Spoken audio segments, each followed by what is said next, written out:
अस्सलाम वालेकुम, Sonu FM Kashmir network से मैं हूं सैयद शहरियार अली। आज हम बात करेंगे एक ऐसे रिश्ते की जो कि सरहदों, लकीरों और पाबंदियों से बालातर है। एक ऐसा रिश्ता जो कि पिछले 79 सालों से कश्मीरियों के दिल में धड़क रहा है। जी हाँ, आज हम बात करेंगे कश्मीरी रहनुमाओं की पाकिस्तान के साथ बेलौस मोहब्बत की कि कैसे उन्होंने गुज़िश्ता 79 सालों में इसका इजहार किया। उससे पहले मैं ये बात दोहराना चाहता हूँ कि कलअदम अवामी एक्शन कमेटी के नाम नहाद शरपसंद, सरगने, इंतशारी और इनके ही कुछ भूले भटके ओवरसीज़ कश्मीरी टोले जो कि पाकिस्तान और कश्मीर की बेलौस मोहब्बत को नुकसान पहुँचाने की जो कोशिश कर रहे हैं वो नाकाम होगी। उसकी वजह ये कुछ अहम तफसीलात मैं आपको बताना चाहता हूँ कि कैसे मुहिब्बे वतन कश्मीरी पाकिस्तान के साथ अपनी मोहब्बत का बरमला इजहार करते आए हैं। अगर हम तारीख के औराक पलटें तो 1947 में ही कश्मीरी रहनुमाओं ने अपना फैसला सुना दिया था।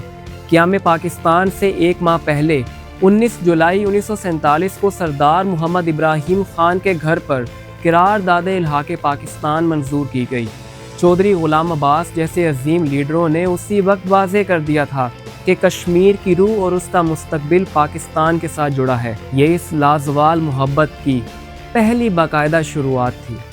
वक्त गुजरता गया, दहाइयाँ बीत गईं, लेकिन ये मोहब्बत कम होने की बजाय बढ़ती ही चली गई।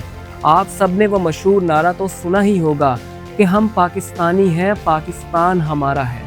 ये सिर्फ अल्फाज नहीं बल्कि ये बाबाए हुर्रियत सैयद अली गिलानी साहिब की पूरी ज़िंदगी का निचोड़ था।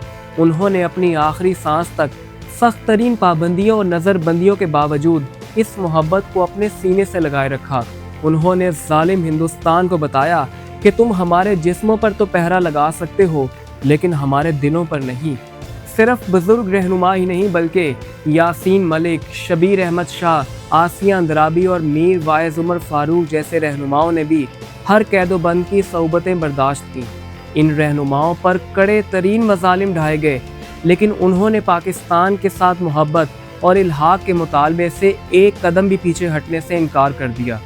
ये मोहब्बत कितनी सच्ची है इसका अंदाज़ा आप इस बात से लगाएं कि आज भी कश्मीरी रहनुमा और अवाम जब अपनी जानों का नजराना पेश करते हैं तो उनकी आखिरी ख्वाहिश यही होती है कि उन्हें सब्ज़ लाली परचम में दफनाया जाए। मेरे दोस्तों, 79 साल गुजर गए, जुल्म की हर हद पार हो गई, लेकिन पाकिस्तान और कश्मीर का ये खूनी और रूहानी रिश्ता आज भी कायम है। पाकिस्तान और कश्मीर हमेशा जिंदाबाद। अगले व्लॉग तक के लिए इजाज़त दीजिए। Stay tuned with us. अल्लाह हाफिज़।